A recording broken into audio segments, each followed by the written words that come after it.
সেই ভোর ৫টায় উঠেছি জানো তো। একেতে শীত, আর তখন দেখি বাইরে আলোটাও ফোটেনি। আমি তো ঘরের সমস্ত কাজ করে একবারে স্নানটা করে চলে আসলাম রান্নাঘরে। এখনো কেউ ওঠেনি, তাই ভাবলাম নিজের জন্য একটু চা আর জলটা করে নিই। হাতেও না বেশ অনেকটা সময় আছে, কারণ ওদের উঠতে এখনো অনেক দেরি। ওরা তো ৭টার আগে উঠবেই না। ঘড়িতে পৌনে ৭টা বাজে, প্রায় ১৫-২০ মিনিট আমি এখন নিজের সাথে নিজের সময় কাটাবো। এই তো আমার চা খাওয়া হলে তারপর ওদের ডাকবো। তার আগে দেখো বাইরে এত কুয়াশা পড়েছে আজকে। এখন তো তাও অল্প অল্প আলো ফুটছে, আর কুয়াশায় চারিদিক ভরে রয়েছে।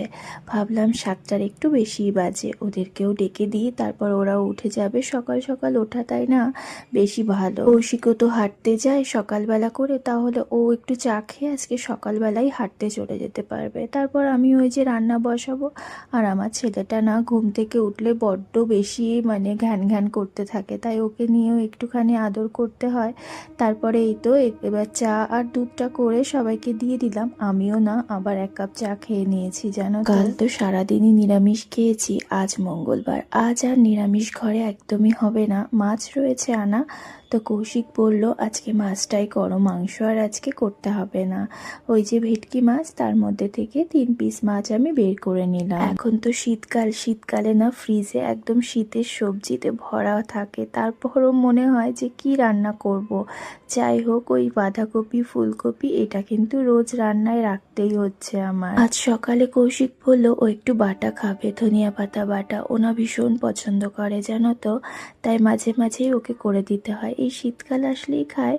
তো বলল বেশ খানিকটা ধনিয়া পাতা এনেছিল, তো ওটাই বাটা করে দাও। তাই ধনিয়া পাতা বাটাটা করছি, ওটা একটু রসুন লঙ্কা আর কালো জিরে দিয়ে করে নেব। তার সাথে একটু ফুলকপি ভাজা করব। আর জানো তো কালকে মুগ ডালটা না একটু রয়ে গেছে, তাই ভাবলাম সকালে ওই ডালটা শেষ করে দিই। আর দুপুরের জন্য আমি ছেলেকে তো আর ওই বাসি ডালটা দেবো না, ওকে ওই ফুলকপি ভাজা ঘি আর ওই আম ডাল দিয়ে ভাত খাইয়ে দেবো সকালবেলা। এদিকে মাছটাও দেখলাম বরফটা ছেড়েই গেছে, তাই ভাবলাম ভিনিগারে ভিজিয়ে। জানো তো সকালে উঠলে না আমার কাজ করতে এত বেশি ভালো লাগে কি বলবো, মানে কাজগুলো এত তাড়াতাড়ি হয়ে যায়।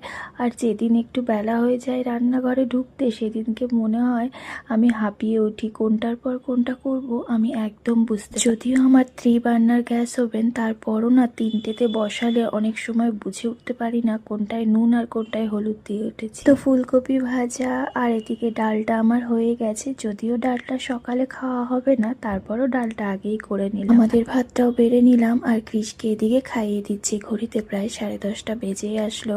কৌশিক একবারে খেয়ে একটু